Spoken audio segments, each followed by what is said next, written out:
around my story. Let me be honest with you guys. I'm not a fan of first dates. I've only had a couple of good first dates, others are plain disasters. However, from time to time, I like to get on Tinder and swipe between pictures. Tinder dates always turn into funny stories, sometimes even spooky ones. My guy best friend Ryan and I decided to go on a few Tinder dates just for the fun of it. Before we went out, we would always agree on a safe word, and that word was hot dog. A text saying, "Hey, can you pick up some hot dogs on the way?" Or something along those lines basically meant, "Can you call me and pretend there's an emergency so I can get out of this situation without being rude?" We had a lot of safe words meaning different things, and had an unspoken rule that every time we were on a date, we would let the other person know. I met this guy called Brandon on the application. We had a few good chats and decided to go out for brunch. I called Ryan and I let him know that I'll be having brunch with this Brandon guy. I'm not a supermodel, but I'm a bit too picky when it comes to first date outfits. I dived into my closet and decided to wear a bright pink off-shoulders blouse and a tiny little white skirt. And of course, my signature mermaid hue high heels. Brandon texted me saying he knows of a nice Italian restaurant. Despite the fact that we were going out for brunch, I somehow agreed to Italian. The guy comes to pick me up for our brunch date. He looks nice with lots of black on. He says he needs to make a stop along the way. I couldn't really seem to disagree. I mean, he clearly forgot to buy me flowers. So I say it's fine and he can make a stop along the way.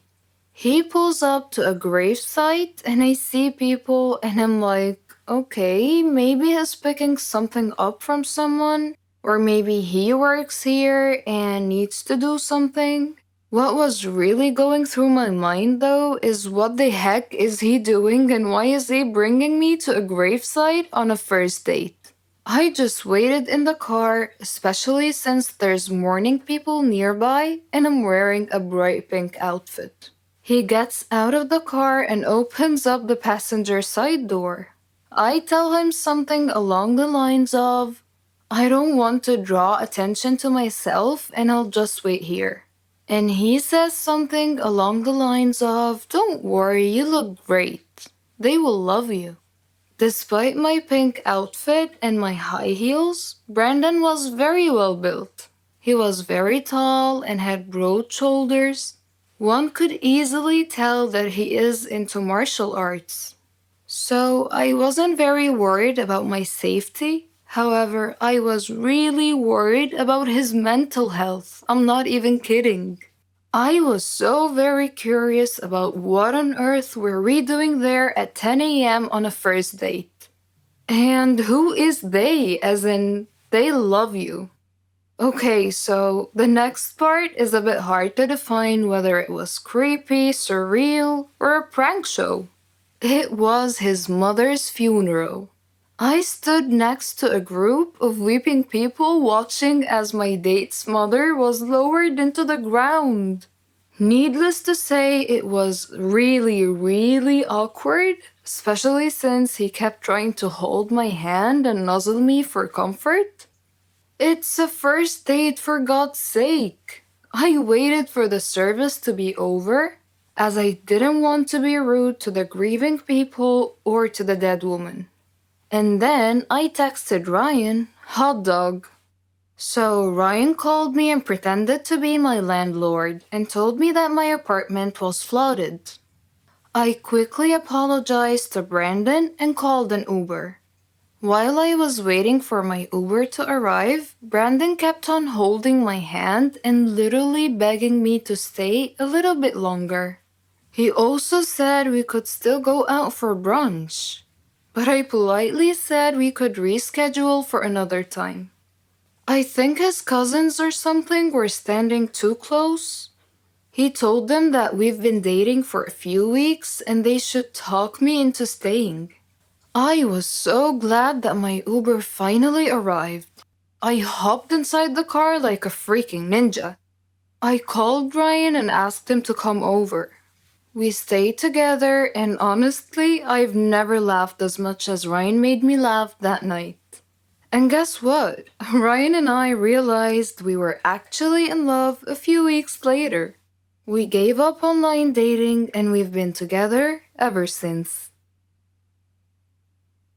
I don't really like Indian movies because the actors are always overreacting, and the movies are not logical at all. But this is just my personal opinion. However, I've discovered that there are stories stranger than Indian movies. Let me give you a real life example. I'll tell you a story about a young woman named Samantha. Samantha was a beautiful girl with blonde hair and green eyes. She lived with her grandmother after her parents died in a horrible car accident. The whole country read about it. She had many friends, and all the neighbors liked her. They considered her the most beautiful girl in town. Many had proposed to her, but she didn't care much for them. One day, Samantha was walking alone down the street after visiting one of her friends.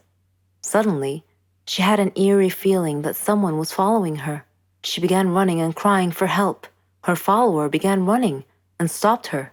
He was an ugly man, pointing a knife in her direction. He asked her to hand over her purse. She threw it at him and made a run for it. The man said wait and made to stop her, but another man appeared out of nowhere and punched the thief, who fell unconscious. The brave and good Samaritan picked up Samantha's purse and handed it to her. He was very handsome, with green eyes, soft hair, and an amazing smile. He escorted her back home, and she felt that he was her knight in shining armor. She went inside and hugged her grandmother tight, who was a little surprised but smiled. Samantha was so happy that she gently pulled her grandmother to her feet, and they whirled around and danced playfully. The very next day, she was surprised when she answered the doorbell. Steve, the tall, handsome man, was standing there, holding flowers. He proposed to her, and she said yes. Thus began their love story. Then one day, Samantha was standing in the kitchen preparing dinner. Steve and her grandmother were out, but they were supposed to be back soon. Samantha had everything ready, and she set the table. The house door opened, and Steve walked in. Samantha went to greet him, but she felt dizzy and fainted. Steve quickly took her to the hospital. The doctor congratulated Steve, saying that he was going to be a father. Steve was ecstatic, but Samantha was not.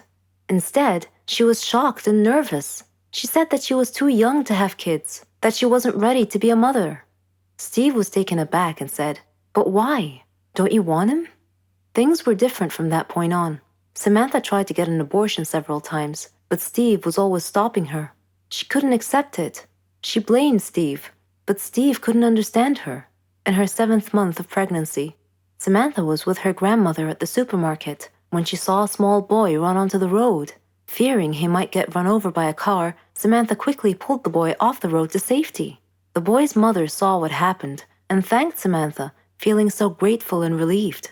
Samantha was crying at the moment and replied, "No need to thank me. I'm going to be a mother like you soon." For the first time, she was beginning to feel real affection for the baby. "Forgive me," she silently thought to herself. She tried to contact Steve many times to tell him that she had finally accepted. She was ready to become a mother, but he never responded. Finally, the day had come. Samantha went to the hospital to give birth. After the surgery, she was very tired. Nevertheless, when she woke up, she immediately asked for the baby. Her grandmother handed her the child. It was a daughter, and she was so beautiful. The nurse tried to take the baby out of her arms, but Samantha refused, wanting to hold her for as long as she could. The next day, Samantha heard a big commotion, and she had a feeling of dread that something bad had just happened. It was confirmed when she saw her grandmother's face. She asked what had happened, and her grandmother told her that a child was missing and had apparently been kidnapped. Samantha's pale face slowly pleaded, "Please don't tell me that it was my daughter." When her grandmother nodded, Samantha broke down and began crying and wailing in pain. The nurses tried to calm her down, and when she did, her grandmother came over to her and handed her a note. It had been found in her missing daughter's hospital crib. It was in Steve's handwriting. It simply said, "If you don't want her, I do." Then Samantha fainted. For many years, she tried finding her baby, but couldn't. Steve and her daughter had vanished into thin air. She felt as if time had stopped for her, but Steve didn't feel that way. He raised their daughter into a beautiful young woman. He named her Margot. Whenever Margot asked about her mother, Steve would always tell her that her mother was dead. But he often told her stories about her mother and how much he had loved her. Margot's intuition, however, told her that her father wasn't being completely honest with her and that he was hiding some big dark secret. One day, Steve fell ill unexpectedly. He called Margot to him and told her that he was very sick and felt that he was going to die soon. He said that he wanted to reveal a secret that he had long kept from her, that her mother was actually alive, and that her name was Samantha. He told her that he had kidnapped her from the hospital at birth because her mother did not want a child. He regretted it and asked Margot to forgive him. He gave her Samantha's address, and soon after, he died. After his death, Margot decided to go looking for her mother. I am Margot, and I am now standing at my mother's address. At her front door, I cannot predict my mother's reaction when she answers the door and I introduce myself as her daughter, but I'm going to hug her and tell her that I've missed her for so long.